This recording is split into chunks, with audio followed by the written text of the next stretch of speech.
Configuring the graphic settings on your Xbox Series X can enhance your gaming experience by optimizing performance and visuals. Follow these steps to adjust the settings to your preference. Step 1. Access the settings menu.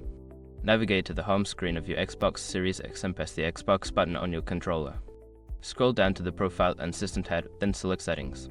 Step 2. Go to General Settings. In the Settings menu, select General.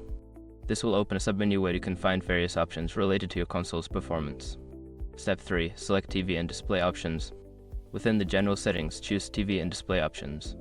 Here, you can adjust the resolution, refresh rate, and other display settings based on your TV's capabilities.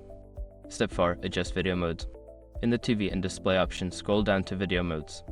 You can enable or disable features such as Auto HDR and 120Hz refresh rate, depending on your gaming preferences and the specifications of your display. Step 5. Configure game mode settings. Return to the main settings menu and select Preferences. From there, choose Game Mode. Here, you can enable options that optimize graphics performance for specific games, ensuring the best visual experience. By following these steps, you can effectively configure the graphic settings on your Xbox Series X to suit your gaming needs. Enjoy your enhanced gaming experience.